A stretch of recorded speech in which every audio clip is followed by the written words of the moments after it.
Stop acting like your life is a rehearsal. The biggest lie you've ever been sold is that you're waiting for the right opportunity. Opportunity doesn't come to those who wait. It's commanded by those who master their own mind. If you aren't getting the results you want, it's because you're addicted to a story that keeps you small. Today, that story ends and your legacy begins. The fundamental truth about human achievement is that success is never a matter of resources. It is always a matter of resources. It is always a matter of resources. Most people spend their lives blaming their lack of progress on the external world. The market is down, the boss is unfair, or they didn't have the right connections. But the reality is that success is 80% psychology and only 20% mechanics. You can have the best strategy in the world, the perfect business plan, and the most advanced tools, but if your psychology is off, you'll find a way to fail. This is why the power of meaning is the ultimate lever for change. At any given moment, three things are happening. You are choosing what to focus on, you are giving that focus a meaning, and that meaning creates an emotion.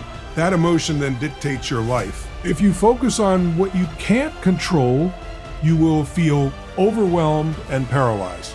If you focus on what you've lost, you will feel depressed. But if you shift your focus to what you can influence and what you can learn, your entire internal state transforms. The meaning you attach to events is the steering wheel of your destiny. Two people can go through the exact same traumatic event. One chooses to see it as a tragedy that ended their life, while the other sees it as a wake-up call that gave them the strength to serve others. The event is the same, but the life outcomes are worlds apart because of the meaning assigned to it.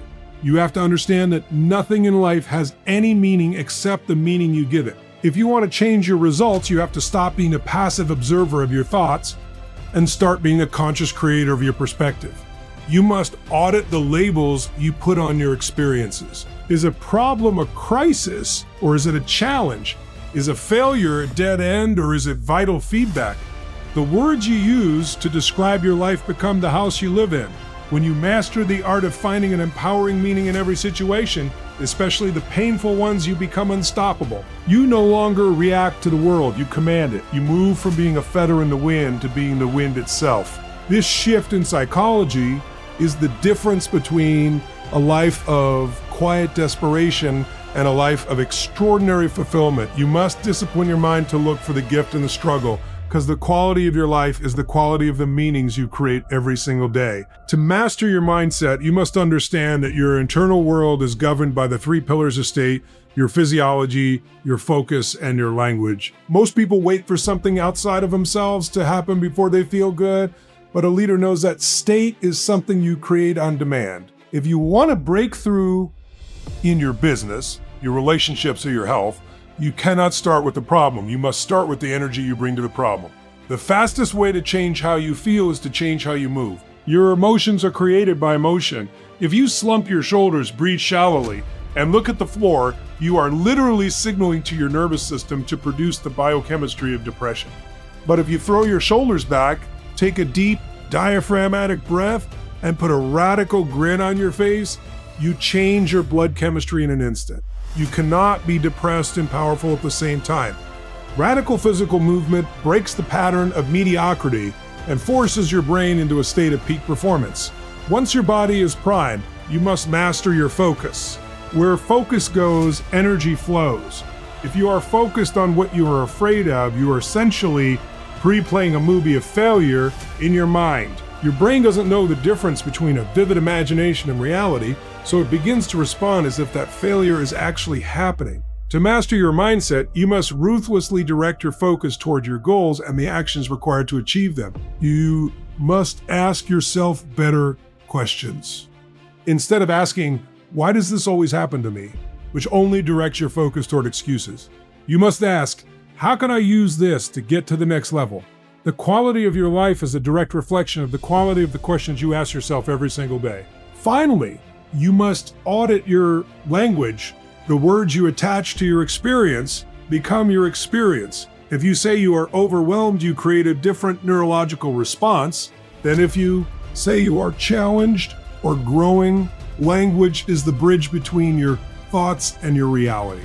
When you combine a powerful, explosive physiology with a laser-like focus on your mission, and use language that empowers rather than destroys, you enter a state of certainty.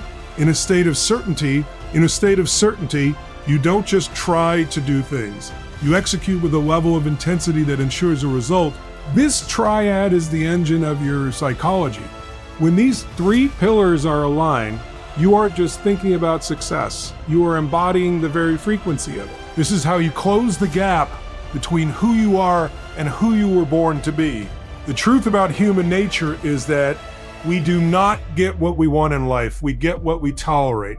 We all have a list of things we say we should do.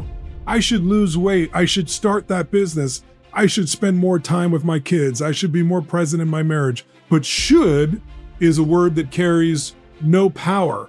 It's a soft wish that lives in the land of someday. And we all know that someday is a place where dreams go to die. Transformation only begins the very second you take a should and turn it into a must. When something becomes a must, you find a way. When your back is against the wall and there is no other option, you discover a level of resourcefulness and strength you didn't even know you possessed. This is the essence of raising your standards. Your life is a direct reflection of the standards you hold for yourself right now. If you are unhappy with your bank account, your fitness, or your relationships, it is because you have accepted a standard that allows for those results. You have to stop settling for a life that is less than what you are capable of living. Raising your standards means you stop negotiating with your excuses. It means you decide that good enough is the enemy of extraordinary mo. Steep people are nibblers. They bite a little bit here and a little bit there, but they never fully commit to the feast of life because their standards are set to survival instead of mastery. If you want to change your results, you have to change your identity. You have to see yourself as the kind of person who simply does not accept mediocrity. When you raise your standards, you change your internal thermostat. If your thermostat is set to 68 degrees and the room gets cold, the heater kicks on to bring it back to 68. If it gets too hot, the AC kicks in to bring it back down.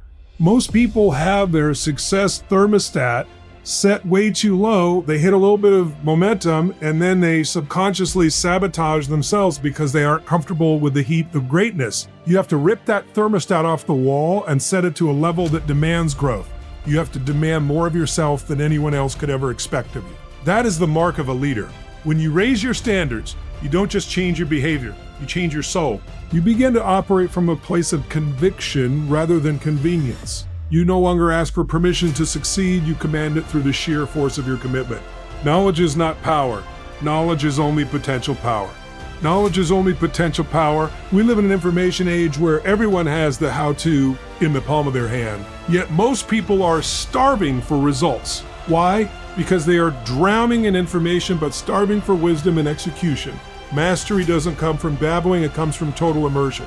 If you want to master a language, you don't take a class once a week. You move to the country, you surround yourself with the culture, and you force your nervous system to adapt. The same is true for your mindset and your business. You have to immerse yourself in the environment of greatness until it becomes your second nature. Most people take a wait-and-see approach, dipping their toe in the water to see if it's warm. But the individuals who change the world are the ones who jump into the deep end and learn how to swim on the way down. They understand that the bridge between a dream and a reality is one thing: massive, decisive action. Complexity is the enemy of execution. If you overthink, you overcomplicate, and if you overcomplicate, you paralyze yourself. You have to develop the habit of moving while the iron is hot. When you get an impulse to change, when you feel that spark of inspiration, you must take a physical action toward that goal within seconds, or the survival part of your brain will talk you out of it. It will tell you you're tired, it's too risky, or it's not the right time. There is no right time. There is only now. Success leaves clues, and if you look at the most successful people on this planet, they have a bias for action. They don't have more talent than you, they just have more momentum. They fail faster, they learn faster, and they adjust faster. You have to stop being a spectator in your own life.